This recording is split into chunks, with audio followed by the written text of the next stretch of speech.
Hello students, हम लोग आज ज्योग्राफी का सेकंड चैप्टर पढ़ने जा रहे हैं। इस चैप्टर में हम आपको लैंड रिसोर्स के बारे में हम लोग डिस्कस करेंगे। Land resource where we live in the most important of all natural resources. It incorporates all the other resources such as minerals, forests,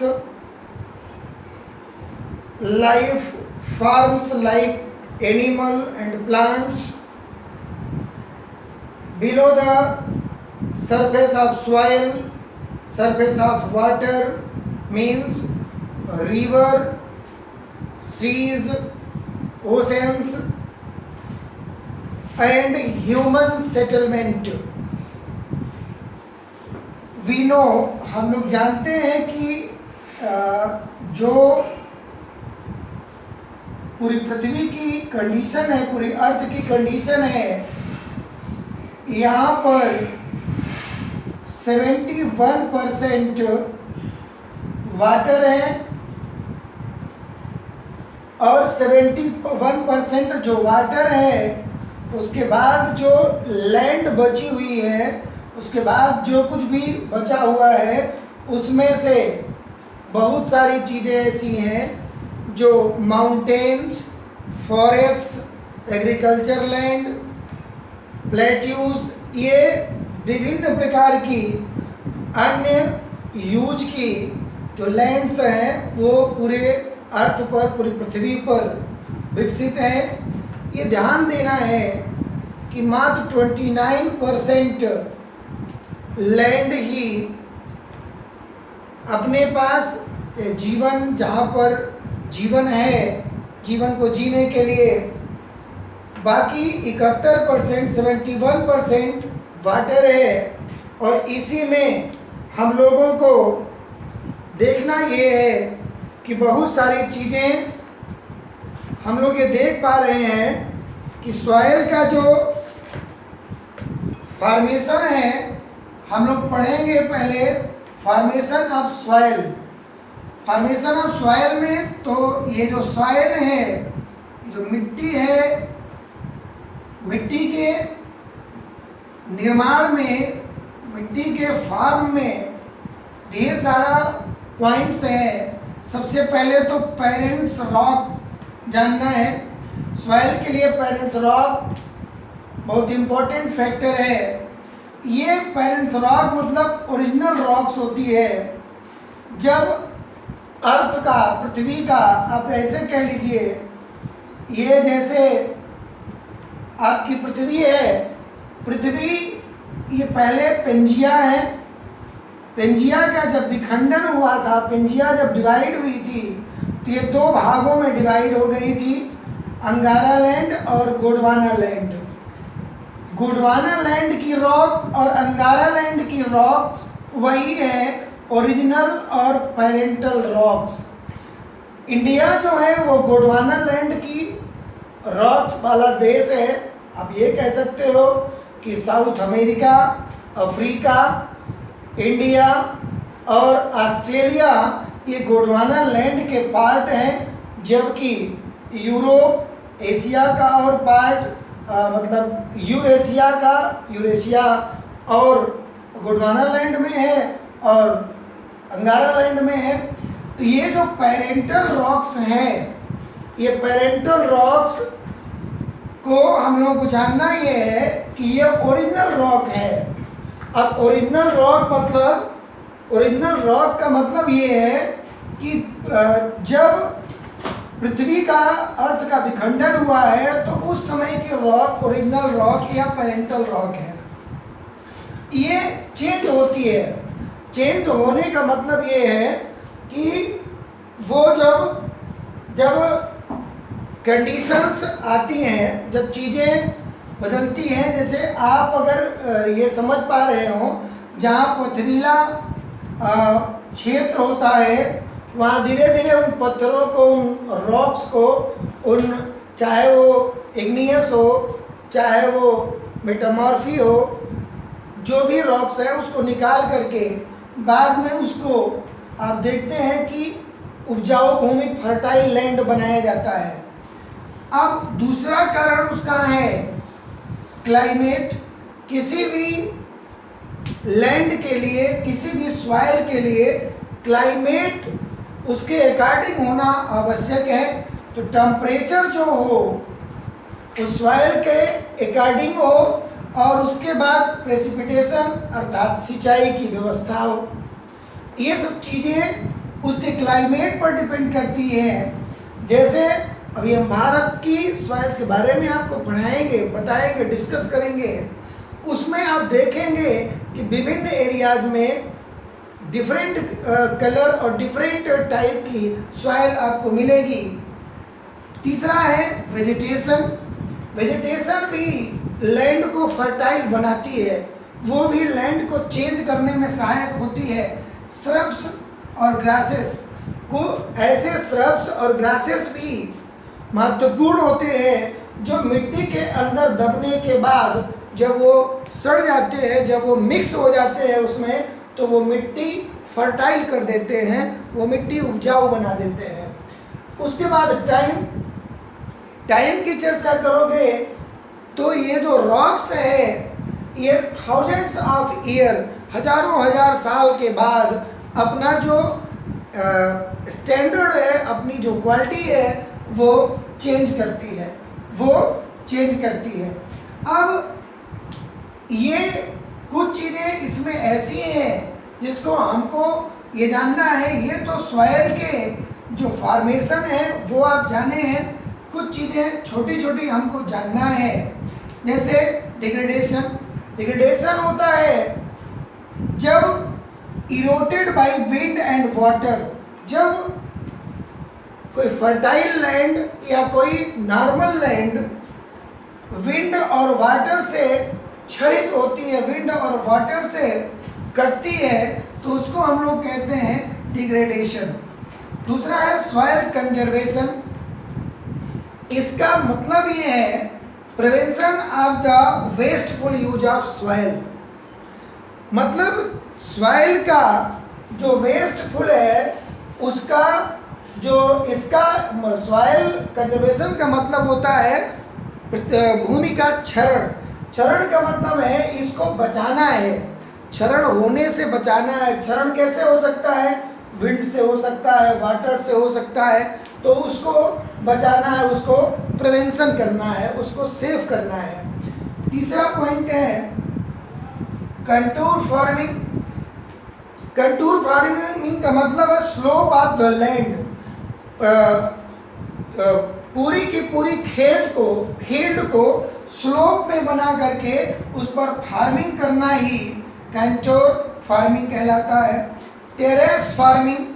terrace farming का मतलब होता है step like formation. Step like formation का मतलब है mountain range में, mountain area में, पर्वतीय क्षेत्रों में सीढ़ी नुमा खेती होती है। सीढ़ी नुमा खेती होता मतलब स्लोप, स्टेप बाय स्टेप उसको बनाया जाता है ताकि उसके इरिगेशन की व्यवस्था हम लोग कर सकें, ताकि उसकी व्यवस्था, उस पर पानी हम रोक सकें। अब इसके बाद है mulching. Protect over the soil. Soil को अधिक से अधिक प्रोटेक्ट करने की, अधिक से अधिक उसको उपजाऊ बनाए रहने की का जो सिस्टम है, जो मेथड है, वो है मल्चिंग। इसके बाद इंटरक्रॉपिंग। इंटरक्रॉपिंग का मतलब है two or more crop in same land. जब एक ही खेत में, एक ही फील्ड में, एक ही लैंड पर हम एक से वन से अधिक, मतलब वन मतलब टू और टू थ्री क्रॉप्स हम एक साथ ही उगाते हैं, एक साथ ही बोने का काम करते हैं, तो वो है इंटर क्रॉपिंग। इसके बाद है क्रॉप रोटेशन। क्रॉप रोटेशन का मतलब होता है कि एक ही खेत में, एक ही फील्ड में लगातार एक ही फसल नहीं बोई जाती है, एक ही क्रॉप नहीं बोई जाती है। क्रॉप को हम लोग रोटेट करते हैं। जैसे आप मान लीजिए, आप अपने यहाँ देखेंगे तो रबी, खरीफ, जायद 3 प्रकार की फसलें होती हैं। इस समय प्रेजेंट टाइम में धान बोया जा रहा है। धान के बाद इसमें गेहूं होगा या आलू होगा या मटर बोया जाएगा या अन्य कोई सब्जी वाली खेती की जाएगी, और उसके बाद गर्मियों में जायद की फसलें ली जाएंगी। तो ये जो क्रॉप का रोटेशन है, ये क्रॉप का रोटेशन क्रॉप को फर्टाइल करता है, इसलिए क्रॉप का रोटेशन आवश्यक है। अब है ड्रिप इरिगेशन। ड्रिप इरिगेशन का मतलब है किसी भी खेत में, किसी भी फील्ड में जिन फसलों को अधिक पानी नहीं चाहिए, जिन फसलों को इरिगेशन की अधिक ज़रूरत नहीं है, उनको ड्रिपिंग किया जाता है। उनको ड्रिप जो जैसे वर्षा होती है तो बूंद बूंद करके खेतों में पानी जाता है, उसी तरह से ड्रिपिंग स्लो वाटर उसको दिया जाता है ताकि फसल खराब ना हो। इसके बाद अब आपको देखना है सॉइल ऑफ इंडिया। ये मेन टॉपिक है आपके सॉइल फॉर्मेशन का। हमें जानना ये है कि भारत में कहाँ कहाँ पर कौन कौन सी फसलें बोई जाती हैं और कौन कौन सी सॉइल है। तो पहली जो सॉइल है वो एलुवियल सॉइल, इसे हम लोग दोमट मिट्टी कहते हैं। ये गंगा और ब्रह्मपुत्र की जो गंगा और ब्रह्मपुत्र नदियाँ हैं, उनका जो सिल्ट है, ये दोनों नदियाँ सिल्ट को अपने साथ बहा करके लाए हैं और बहुत बड़े प्लेन का निर्माण किए हैं। तो जिसे हम लोग अपर गंगा, जहाँ हम लोग हैं इलाहाबाद कौशाम्बी का जो एरिया है, ये अपर गंगा का एरिया है, और यहाँ पर जो सॉइल पाई जाती है वो एलुवियल सॉइल पाई जाती है। क्योंकि गंगा और यमुना का जो सिल्ट है वो आ करके बाढ़ के साथ काफ़ी अच्छी मात्रा में पृथ्वी को फर्टाइल कर दिया है। और वही अब ब्रह्मपुत्र डेल्टाज ऑफ पेंसुलर एरिया में, पेंसुलर इंडिया जो है दक्षिण भारत का, क्योंकि सबसे पहले पेंसुलर इंडिया का ही निर्माण हुआ है गोंडवाना लैंड के अकॉर्डिंग, तो उसका भी एरिया बहुत फर्टाइल है, क्योंकि वहाँ भी एलुवियल सॉइल है। नदियों के द्वारा लाई गई मिट्टी से जो सॉइल निर्माण होती है वो सबसे अधिक उपजाऊ है। इसलिए दोआबा मतलब गंगा और यमुना का जो क्षेत्र है, जो अपर गंगा लेयर है, अपर गंगा एरिया है, वो भारत का सबसे अधिक एग्रीकल्चर एरिया माना जाता है। सबसे अच्छी फसलें यहाँ होती हैं। इसके बाद ब्लैक सॉइल। ब्लैक सॉइल का मतलब है इसका जो निर्माण होता है वो ज्वालामुखी के लावा से होता है।